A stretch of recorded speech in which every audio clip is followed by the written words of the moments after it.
Welcome to Telugu one news. నేను మహాలక్ష్మి. ఈరోజు మనతో పాటు టీడీపీ మాజీ మంత్రి అట్లాగే పార్టీ ఉపాధ్యక్షురాలు ప్రసన్న గారు ఉన్నారు. వారితో మాట్లాడదాం. నమస్తే. నమస్తే అమ్మా. ఇప్పటి వరకు ఓ లెక్క, ఇప్పటి నుంచి ఓ లెక్క అన్నట్టుగా చంద్రబాబు గారి తీరు చూస్తుంటే మనకు అర్థమవుతుంది. ఒక రకమైన జోష్, ఉత్సాహంతో ఉన్నారు. నిన్న జరిగిన ప్రజాగలం నిడదవల్లో జరిగిన సభలో సినిమాటిక్ డైలాగులు వాడారు ఆయన. గ్లాసుకి పదునెక్కుద్ది, సైకిల్ స్పీడ్ పెంచుతాం. దీనిపై మీరు ఏమంటారు? చాలా ఆనందంగా అనిపిస్తూ ఉందమ్మా. చంద్రబాబు గారు వయసు కాదు, దానికన్నా కూడా మానసికంగా నేను చాలా యవ్వనంలో ఉన్నాను, మానసికంగా నేను చాలా చిన్నవాడిని నిరూపించడం అన్నది మా పార్టీకి ఒక రకమైన కొత్త ఉత్సాహాన్ని, జోష్ని ఇచ్చింది. అనేక మంది నోళ్ళు మూతపడటానికి మండు టెండలో, అందులో కూడా ఆ మండు టెండలో కూడా మంటలు రేగుతూ ఉన్నాయి సముద్ర తీర ప్రాంతాల్లో.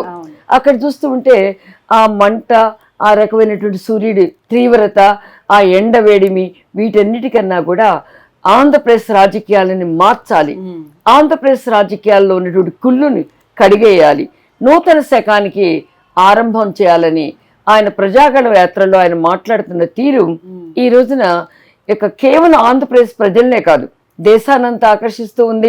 ప్రపంచ దేశంలో ఉన్నటువంటి తెలుగు వారిలో కూడా నూతన ఉత్సాహాన్ని, ఉత్తేజాన్ని కల్పిస్తూ ఉంది. ఆయన ప్రతి మాట పదునుగారు కాదు, గుండెల్లోకి దూసుకుపోతూ ఉంది.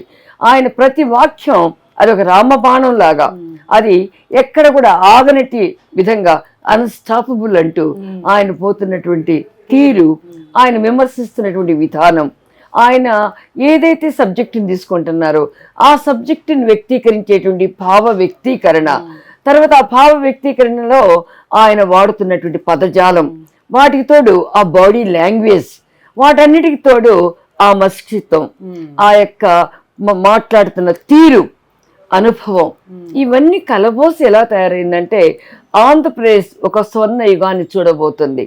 ఆంధ్రప్రదేశ్ ఒక నూతన అమరావతి నిర్మాణంతో ఆంధ్రప్రదేశ్ ప్రపంచ దేశానికే వన్నె తెచ్చే రీతిలో వెళ్ళబోతున్న దానికి నాందిగా ఇది ఉందని ఒక నవీన ఆంధ్రప్రదేశ్ని కళ్ళ ముందు ఆవిష్కరిస్తున్నాయి ఆయన యొక్క పదాలన్నీ కూడా. అదొకటే కాదు, మహాలక్ష్మి గారు ఆయన పక్కన ఒక వేడి వాడి ఉన్నటువంటి పవన్ కళ్యాణ్, ఇంకో పక్కన రాజకీయ అనుభవం ఉన్నటువంటి పురంధేశ్వర్ గారిని, ఒక కమలాన్ని, ఇంకో పక్కన ఒక జనసేనానిని, ఒక చెగువేరగా ఆయన్ని మనం చూస్తూ ఉన్నాం. చెగువేరలో ఉన్నటువంటి వాడిని, వేడిని పవన్ కళ్యాణ్లో చూస్తాం.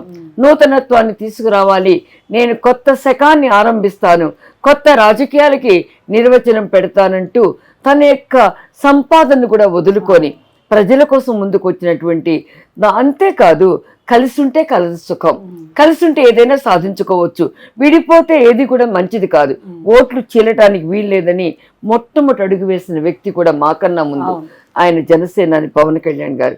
ఆయన మనస్ఫూర్తిగా అభినందించకుండా ఉండలేము.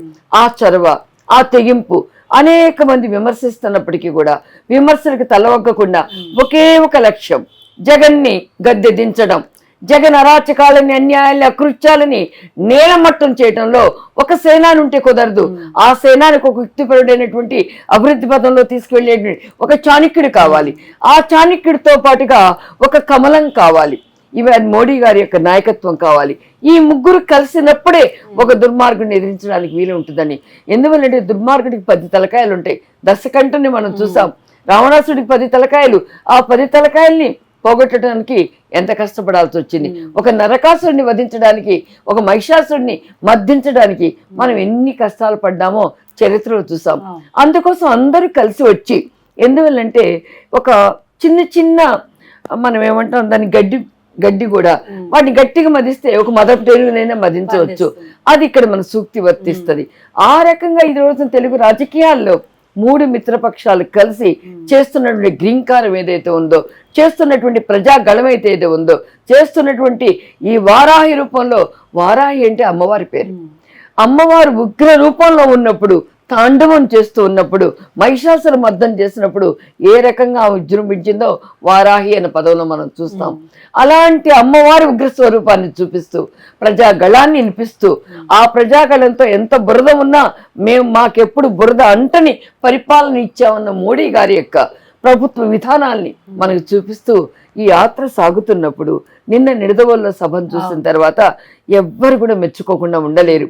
ఆయన చూపెట్టిన స్ఫూర్తి, ఆయన చూపిస్తున్నటువంటి ఆవేశం, ఆయన పడుతున్నటువంటి ఉద్రేకం, ఆయన నరాల్లో ప్రజల కోసం పడుతున్నటువంటి తపన, ఆయన ఆలోచిస్తున్నటువంటి విశాల దృక్పథం, ఆయన ఏదైతే ఆంధ్రప్రదేశ్గా ఉన్న రోజున, ఉమ్మడి ఆంధ్రప్రదేశ్గా ఉన్న రోజున హైదరాబాద్ నగరాన్ని ఎలా డెవలప్ చేశారు, హైదరాబాద్ని ఎలా ప్రపంచ దేశాల్లో అగ్రగామిగా నిలబెట్టారని చెప్తున్నప్పుడు, రేపు మీకు ఇదే చేయబోతున్నానని చెప్తున్నప్పుడు, ఇంతవరకు డ్రైనేజ్ వ్యవస్థ లేని ఆంధ్రప్రదేశ్ని, రాజధాని లేని ఆంధ్రప్రదేశ్ని, రైతులు ఘోషపట్టినటువంటి ఆంధ్రప్రదేశ్ని, ఇచ్చిన హామీలని అమలు చేయనటువంటి జగన్ ప్రభుత్వాన్ని చూసిన తర్వాత ఆ దద్దమ్మ పరిపాలనని, ఆ వితండవాది పరిపాలన, ఆ మూర్ఖుడి యొక్క పరిపాలన, ఆ యొక్క విధానాలు ఏవైతే ఉన్నాయో అవన్నీ పోవాలన్నప్పుడు ఖచ్చితంగా నూతన సంఘం కావాలి. అది ప్రజాగళంతోనే సాధ్యమవుతుంది. ఆయన పదండి ముందుకు సిద్ధం అంటున్నాడు. దేనికి సిద్ధం? ఆయన వెళ్ళిపోవడానికి సిద్ధం అయిపోయాడు. ఎక్కడ చూసినా, ఏ సర్వేలు చూసుకున్నా, ఏది చేసుకున్నా కూడా ప్రభుత్వానికి సిద్ధంగా లేడు. ఆయన చేస్తున్న సిద్ధం ఏంటంటే, ఇక నాకు టైం అయిపోయింది, నేను సిద్ధపడ్డాను, పెట్టాబేడ సర్దుకున్నా, తాడేపల్లి ఖాళీ చేస్తున్నానంటూ చెప్పేదే సిద్ధం. అంతేగాని నేను ఎన్నికలకు సిద్ధం అవుతున్నాను ప్రభుత్వంలో ఉన్న వ్యక్తి చెప్పాల్సిన అవసరం లేదు. దేనికి సిద్ధం అవుతున్నాడు? వెళ్ళిపోవడానికి సిద్ధమవుతున్నాడు, ఉద్యుక్తుడు అవుతున్నాడు. ఆయన పంపించడానికి, సాగనంపడానికి బాయ్ బాయ్ అంటూ మేము ముందుకు వస్తున్నాం. ఆయన ఖచ్చితంగా ఈ రాజకీయాల్లో వికృత అశిష్టమైనటువంటి ఏదైతే ఉంటాయో, శుష్క వాగ్దానాలు ఏవైతే ఉంటాయో, అరాచక పరిపాలన ఏదైతే ఉంటుందో, అన్యాయ పరిపాలన ఏదైతే ఉంటుందో, ప్రజాకంటక పరిపాలన ఏదైతే ఉంటుందో, అవినీతమైనటువంటి పరిపాలన ఏదైతే ఉంటుందో, ఆశ్రిత పక్షపాతమైనటువంటి పరిపాలన ఏదైతే ఉంటుందో, వీటన్నిటికీ స్వస్తి పలకటం కోసం ఒక ధర్మ యుద్ధం జరుగుతూ ఉంది. ఆ ధర్మ యుద్ధంలో ఖచ్చితంగా గెలుపన్నది ఈ మూడు మిత్రపక్షాలదే. Thank you.